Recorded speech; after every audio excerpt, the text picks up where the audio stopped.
Bonjour Isabelle, comment est née l'idée de cette exposition, la carte postale, objet de collection, œuvre d'art? Alors cette exposition, elle est née il y a quelques années lorsque Virginie Devillé, commissaire indépendante et experte en œuvre d'art, nous a soumis cette proposition. Il se trouvait qu'elle travaille depuis quelques années sur certains artistes qui utilisent la carte postale dans leur travail et qui sont souvent eux-mêmes collectionneurs. Et donc de là est venue l'idée de creuser l'impact artistique important de la carte postale dans cette exposition donc, qui traverse les années, en tout cas le XXe siècle, et qui arrive avec des propositions très contemporaines. Pensez-vous que cette exposition peut intéresser autant les jeunes que les moins jeunes? Oui, je pense, parce que c'est une exposition pour ceux et celles d'entre nous qui avons connu et envoyé des cartes postales. Eh bien, effectivement, c'est un aspect nostalgique pour cet objet qui est synonyme un peu de notre enfance et de lieux qu'on n'a parfois pas visités mais qui sont intéressants à découvrir. Et pour les plus jeunes qui n'ont jamais envoyé de carte postale et qui n'ont peut-être pas encore reçu, eh bien en fait on se rend vite compte que la carte postale c'est l'ancêtre de nos réseaux sociaux, d'Instagram, de ce puits d'images qu'est Instagram, ou de Twitter pour les messages très courts. Comment est conçue l'expo?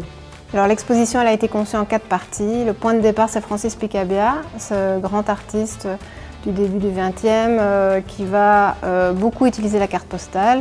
On présente par exemple dans l'exposition une carte postale de 1906, tout à fait inédite, où il signe le paysage de son nom, donc Picabia, et il signe en disant ceci est un petit tableau, ben non, c'est une carte postale. La deuxième partie, c'est vraiment l'idée de la carte postale comme un objet de collection, un objet de musée. Un exemple célèbre, c'est Marcel Duchamp qui avait mis toutes ses œuvres d'art dans une boîte valise. Et donc c'est vraiment l'idée de comment on diffuse en fait l'art à travers notamment l'idée de carte postale.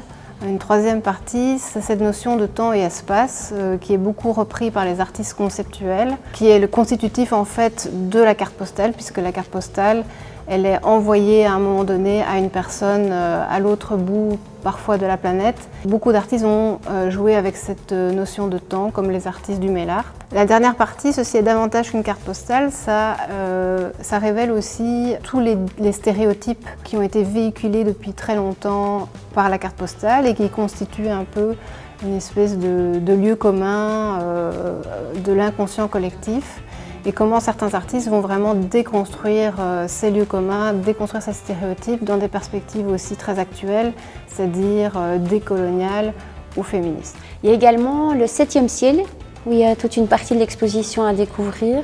Oui, alors c'était aussi important pour nous de faire un espace très vivant dans cette proposition, et donc l'espace du 7e ciel, comme on appelle ce dernier étage au Delta, est un espace à la fois participatif, c'est-à-dire qu'il y a des ateliers qui s'y déroulent, mais aussi qui montrent la restitution scolaire par exemple, donc des écoles qui ont pu participer avec des envois de cartes postales, la SBL Afico qui a fait tout un projet de mail art, ou un label musical namurois qui s'appelait Carte Postale et dont on retrace l'historique. On se trouve ici face à une œuvre magnifique, imposante et incontournable dans l'exposition. Est-ce que vous pouvez nous en parler?